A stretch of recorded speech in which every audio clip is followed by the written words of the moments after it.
ಕಳೆದ ಸೆಪ್ಟೆಂಬರ್ನಲ್ಲಿ ಗೃಹ ಕಚೇರಿ ಕೃಷ್ಣಾದಲ್ಲಿ ಜನಸ್ಪಂದನ ನಡೆಸಿದಂತಹ ಸಿಎಂ ಸಾವಿರಾರು ಜನರ ಅಹವಾಲುಗಳನ್ನು ಸ್ವೀಕರಿಸಿ ಪರಿಹರಿಸಿದರು. ಇಂದು ವಿಧಾನಸೌಧದ ಆವರಣದಲ್ಲೇ ರಾಜ್ಯ ಮಟ್ಟದ ಜನಸ್ಪಂದನ ನಡೆಸಲಿದ್ದಾರೆ. ಮನೆ ಇಲ್ಲ, ರೇಷನ್ ಕಾರ್ಡ್ ಇಲ್ಲ, ಕೆಲಸ ಇಲ್ಲ, ಚಿಕಿತ್ಸೆಗೆ ಹಣ ಇಲ್ಲ, ವರ್ಗಾವಣೆ ಆಗ್ತಾ ಇಲ್ಲ, ಹೀಗೆ ನೂರಾರು ಸಮಸ್ಯೆ ಹೊಂದಿರುವವರಿಗೆ ಸಿಎಂ ಸಿದ್ದರಾಮಯ್ಯ ಬೆಳಗ್ಗೆ 10 ರಿಂದ ಸಂಜೆ 6 ಗಂಟೆ ತನಕ ಜನಸ್ಪಂದನ ಪರಿಹಾರವನ್ನು ಕಲ್ಪಿಸಲಿದ್ದಾರೆ. ಜನತಾ ದರ್ಶನಕ್ಕಾಗಿ ನೋಡಲ್ ಅಧಿಕಾರಿಗಳನ್ನ ನೇಮಿಸಲಾಗಿದೆ. ನಾಗರಿಕರನ್ನ ಪ್ರಥಮ ಹಂತದಲ್ಲಿ ವಿಚಾರಿಸಿ ಯಾವ ಇಲಾಖೆಯ ಸ್ಟಾಲ್ಗೆ ಅಂತ ನಿರ್ದೇಶಿಸಿ ಕಳಿಸಬೇಕಿದೆ. ಸಾರ್ವಜನಿಕರ ದೂರುಗಳನ್ನ ಹೀಗೆ ವಿಂಗಡಿಸಲು ಅನುಭವಿ ಅಧಿಕಾರಿ ಸಿಬ್ಬಂದಿಯ ವಿಚಾರಣಾ ಕೌಂಟರ್ ಅನ್ನು ತೆರೆಯಲಾಗಿದೆ. ಕೌಂಟರ್ ಬಳಿ ಹೋಗಿ ಮನವಿ ಸಲ್ಲಿಸಬೇಕು. ಇದಕ್ಕಾಗಿ 36 ಇಲಾಖೆಗಳ ಕೌಂಟರ್ ಅನ್ನು ತೆರೆಯಲಾಗಿದೆ. ಇಲ್ಲಿ ಇಲಾಖೆಯ ಹಿರಿಯ ಅಧಿಕಾರಿಗಳಿಂದಲೇ ಮನವಿಯನ್ನು ಸ್ವೀಕರಿಸಲಾಗುತ್ತೆ.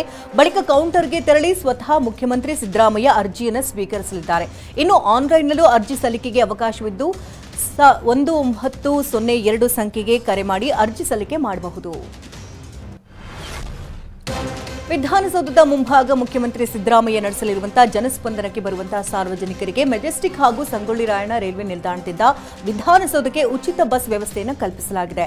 ಜನಸ್ಪಂದನಕ್ಕೆ ಆಗಮಿಸಿರುವಂತಹ ಜನರಿಗೆ ಲಘು ಉಪಹಾರ ಮತ್ತು ನೀರಿನ ವ್ಯವಸ್ಥೆ ಕೂಡ ಕಲ್ಪಿಸಲಾಗಿದೆ. ಅವರು ಇರುವಂತಹ ಸ್ಥಳದಲ್ಲೇ ಉಪಹಾರದ ವ್ಯವಸ್ಥೆಯನ್ನು ಮಾಡಲಾಗುತ್ತೆ. ವೃದ್ಧರು, ಅಂಗವಿಕಲರು, ಗರ್ಭಿಣಿಯರು, ಮಕ್ಕಳೊಂದಿಗೆ ಬಂದಂತಹ ತಾಯಂದಿರಿಗೆ ಬ್ಯಾಟರಿ ಚಾಲಿತ ವಾಹನ ಹಾಗೂ ವೀಲ್ ಚೇರ್ ವ್ಯವಸ್ಥೆ ಇರಲಿದೆ. ಈ ಹಿಂದೆ ಸಿಎಂ ಸಿದ್ದರಾಮಯ್ಯ ಜನಸ್ಪಂದನ ಕಾರ್ಯಕ್ರಮ ಮಾಡಿದ್ದ ವೇಳೆ 4030 ಅರ್ಜಿಗಳನ್ನು ಸ್ವೀಕರಿಸಿದ್ರು. 3738 ಅರ್ಜಿಗಳನ್ನು ವಿಲೇವಾರಿ ಮಾಡಿದ್ರು.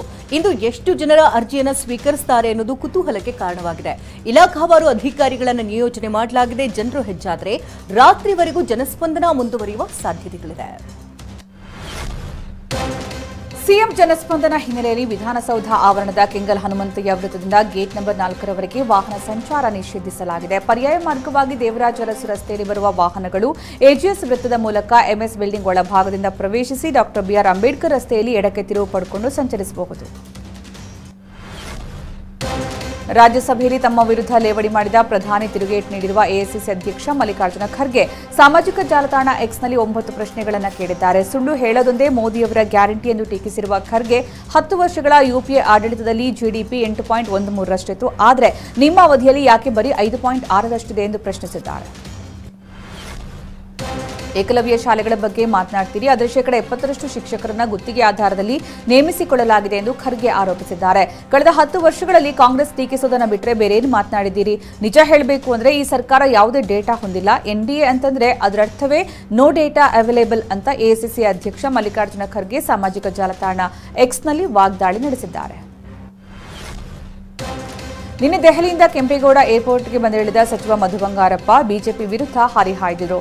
ಭಾರತೀಯ ಜನತಾ ಪಾರ್ಟಿಯಲ್ಲ, ಅದೊಂದು ರೀತಿ ಬ್ರಿಟಿಷ್ ಜನತಾ ಪಾರ್ಟಿ ಇದ್ದಂಗೆ ಅಂತ ಕಿಡಿಕಾರಿದ್ರು. ವಿತ್ತ ಸಚಿವೆ ನಿರ್ಮಲಾ ಸೀತಾರಾಮನ್ ಕರ್ನಾಟಕದಿಂದ ಆಯ್ಕೆಯಾಗಿದ್ದಾರೆ. 4 ಲಕ್ಷ ಚಿಲ್ಲರೆಯಲ್ಲಿ ಇವರು ಕೊಟ್ಟಿರುವ 1 ಲಕ್ಷ ಚಿಲ್ಲರೆ ಎಲ್ಲಿ ಅಂತ ಮಧು ಬಂಗಾರಪ್ಪ ಆಕ್ರೋಶ ಹೊರಹಾಕಿದ್ರು. 14ನೇ ಹಣಕಾಸು ಆಯೋಗದಲ್ಲಿ ದಕ್ಷಿಣ ಭಾರತದ ಓರ್ವ ಸದಸ್ಯರಿದ್ದರು. 15ನೇ ಹಣಕಾಸು ಆಯೋಗದಲ್ಲಿ ದಕ್ಷಿಣ ಭಾರತದ ಒಬ್ಬರೂ ಇರಲಿಲ್ಲ ಅಂತ ಸಚಿವ ಎಂಬಿ ಪಾಟೀಲ್ ಆರೋಪಿಸಿದ್ದಾರೆ. ದೇವನಹಳ್ಳಿ ಏರ್ಪೋರ್ಟ್ನಲ್ಲಿ ಮಾತನಾಡಿದ ಅವರು, ಒಳ್ಳೆಯ ಆದಾಯವಿರುವ ಕರ್ನಾಟಕ ರಾಜ್ಯಕ್ಕೆ ಶಿಕ್ಷೆ ಕೊಡ್ತಾ ಇದ್ದೀರಾ. ಕೇಂದ್ರ ಸರ್ಕಾರ ಅರ್ಥ ಮಾಡಿಕೊಂಡು ಅನುದಾನ ನೀಡಬೇಕು, ಇಲ್ಲದಿದ್ರೆ ನಾವು ಜನರ ಬಳಿ ಹೋಗ್ತೀವಿ ಅಂತ ಎಚ್ಚರಿಕೆ ನೀಡಿದರು. ಅಖಂಡ ಭಾರತಕ್ಕಾಗಿ ಹೋರಾಟ ಮಾಡಿತು ನಮ್ಮ ಕಾಂಗ್ರೆಸ್ ಪಕ್ಷ. ದೇಶಕ್ಕಾಗಿ ಹೋರಾಟ ಮಾಡುವಾಗ ಮೋದಿ ಪಕ್ಷದವರು ಎಲ್ಲಿದ್ರು? ಸ್ವಾತಂತ್ರ್ಯ ಹೋರಾಟದಲ್ಲಿ ಮೋದಿ ಪಕ್ಷದ ಯಾರು ಭಾಗವಹಿಸಿದ್ರು ಅಂತ ಸಚಿವ ಎಂಬಿ ಪಾಟೀಲ್ ಪ್ರಶ್ನೆ ಮಾಡಿದ್ದಾರೆ. ಇಂಥವರು ಈಗ ರಾಷ್ಟ್ರೀಯತೆ ಬಗ್ಗೆ ದೊಡ್ಡದಾಗಿ ಮಾತನಾಡ್ತಿದ್ದಾರೆ. ಎಲ್ಲಾ ವಿಚಾರದಲ್ಲೂ ಸುಳ್ಳು ಹೇಳಿ ಜನರ ದಾರಿಯನ್ನ ತಪ್ಪಿಸುವಕ್ಕೆ ಯತ್ನಿಸಿದ್ದಾರೆ ಅಂತ ಎಂಬಿ ಪಾಟೀಲ್ ಕಿಡಿಕಾರಿದ್ದಾರೆ. ರಾಜ್ಯಕ್ಕೆ ಅನ್ಯಾಯವಾಗಿದೆ ಅಂತ ನಾವು ದೆಹಲಿ ಹೋರಾಟವನ್ನ ಮಾಡಿದ್ವು. ನಮಗೆ ಕೌಂಟರ್ ಕೊಡೋದಕ್ಕೆ ಬಿಜೆಪಿಯವರು ಇಲ್ಲಿ ಧರಣಿ ಮಾಡಿದ್ದಾರೆ. ಭಾರತೀಯ ಜನತಾ ಪಕ್ಷದವರಿಗೆ ಕರ್ನಾಟಕದ ಮೇಲೆ ಗೌರವವಿಲ್ಲ ಅಂತ ಸಚಿವ ಶಿವರಾಜ್ ತಂಗಡಗಿ ವಾಗ್ದಾಳಿ ನಡೆಸಿದ್ದಾರೆ. ರಾಜ್ಯದ ಜನತೆ ಬಿಜೆಪಿಯ 25 ಸಂಸದರನ್ನ ಗೆಲ್ಲಿಸಿದ್ರೂ ಅನ್ಯಾಯವಾಗಿದೆ. ಈಗಲಾದರೂ ರಾಜ್ಯದ ಜನತೆ ಬಿಜೆಪಿ ಬಗ್ಗೆ ಎಚ್ಚೆತ್ತುಕೊಳ್ಳಬೇಕಾಗಿದೆ ಅಂತ ವಾಗ್ದಾಳಿ ನಡೆಸಿದರು. ಸರ್ಕಾರಿ ಶಾಲೆಗೆ ನುಗ್ಗಿದಂತಹ ಕಿಡಿಗೇಡಿಗಳು ದಾಖಲೆ ಪತ್ರ ಹರಿದು ಹಾಕಿದ್ದಾರೆ. ಬೆಳಗಾವಿ ತಾಲೂಕಿನ ಕಡೋಲಿ ಗ್ರಾಮದ ಸರ್ಕಾರಿ ಶಾಲೆಯಲ್ಲಿ ನಿನ್ನೆ ಸಂಜೆ ಕೃತ್ಯ ನಡೆದಿದ್ದು, ಸರ್ಕಾರಿ ಕನ್ನಡ ಶಾಲೆ ಬೀಗ ಮುರಿದು ಒಳಗೆ ನುಗ್ಗಿ ದಾಖಲೆಗಳನ್ನು ಪೀಸ್ ಮಾಡಿದ್ದಾರೆ. ಜೊತೆಗೆ ಬೀರು ಬೀಗ ಒಡೆದು ದಾಖಲೆ ರಿಜಿಸ್ಟರ್ ಹರಿದಿದ್ದಾರೆ. ಯಾರು ಯಾವ ಉದ್ದೇಶಕ್ಕಾಗಿ ಮಾಡಿದ್ರು ಅನ್ನೋ ಬಗ್ಗೆ ಎಲ್ಲ ಆಯಾಮದಲ್ಲೂ ಕೂಡ ಕಾಕತಿ ಪೊಲೀಸರು ತನಿಖೆಯನ್ನು ಆರಂಭಿಸಿದ್ದಾರೆ. ಜಾರ್ಖಂಡ್ ಮಾಜಿ ಸಿಎಂ ಹೇಮಂತ್ ಸೊರೇನ್ ಮತ್ತು ಅವರ ನಿಕಟವರ್ತಿಯೊಬ್ಬರ ನಡುವಿನ ವಾಟ್ಸ್ಆಪ್ ಸಂದೇಶದ ವಿವರಗಳನ್ನು ಜಾರಿ ನಿರ್ದೇಶನಾಲಯ ಹಣದ ಅಕ್ರಮ ವರ್ಗಾವಣೆ ತಡೆ ನ್ಯಾಯಾಲಯದಲ್ಲಿ ಸಲ್ಲಿಸಿದೆ. ರಾಜ್ಯ ಸರ್ಕಾರದ ಅಧಿಕಾರಿಗಳ ವರ್ಗಾವಣೆ ಮತ್ತು ನಿಯೋಜನೆ ಬಗ್ಗೆ ಇದರಲ್ಲಿ ಚರ್ಚಿಸಲಾಗಿದೆ. ಭಾರೀ ಮೊತ್ತದ ಹಣದ ವಹಿವಾಟನ್ನು ಇದು ಒಳಗೊಂಡಿದೆ ಎಂದು ಆರೋಪಿಸಲಾಗಿದೆ.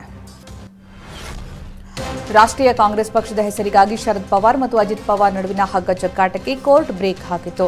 ಇದರ ಬೆನ್ನಲ್ಲೇ ಕೇಂದ್ರ ಚುನಾವಣಾ ಆಯೋಗ ಶರದ್ ಪವಾರ್ ಬಣದ ಪಕ್ಷಕ್ಕೆ ಹೊಸ ಹೆಸರು ನೀಡಿದೆ. ಚುನಾವಣಾ ಆಯೋಗದ ಮೂಲಗಳ ಪ್ರಕಾರ ಶರದ್ ಪವಾರ್ರ ಪಕ್ಷಕ್ಕೆ ರಾಷ್ಟ್ರೀಯ ಕಾಂಗ್ರೆಸ್ ಪಕ್ಷ ಶರದ್ ಚಂದ್ರ ಪವಾರ್ ಎನ್ಸಿಪಿ-ಎಸ್ಪಿ ಎಂಬ ಹೊಸ ಹೆಸರು ಬಂದಿದೆ.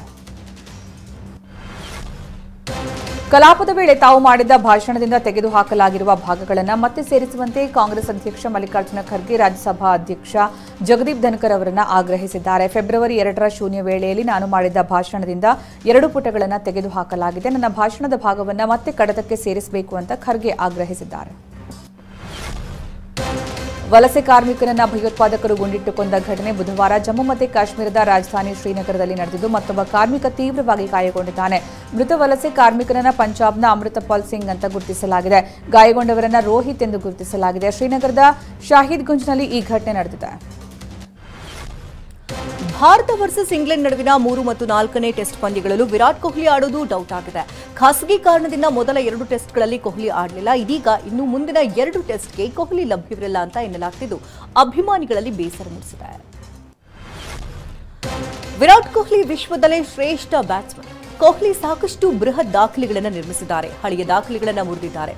ಇನ್ನು ರೋಹಿತ್ ಶರ್ಮಾ ಜಗತ್ತಿನ ಅಪಾಯಕಾರಿ ಆಟಗಾರ ಅಂತ ಟೀಂ ಇಂಡಿಯಾದ ಬೌಲಿಂಗ್ ಬಾದ್ಶಾ ಮೊಹಮ್ಮದ್ ಶಮಿ ಕೊಂಡಾಡಿದ್ದಾರೆ. ಕೊಹ್ಲಿ ಹಾಗೂ ಪ್ಯೂಮಾ ಬ್ರ್ಯಾಂಡ್ನ ನಡುವಿನ ಸುದೀರ್ಘ ಒಪ್ಪಂದಕ್ಕೆ ಅಂತ್ಯ ಹತ್ತಿರವಾಗಿದೆ ಅಂತ ಮೂಲಗಳು ತಿಳಿಸಿದೆ.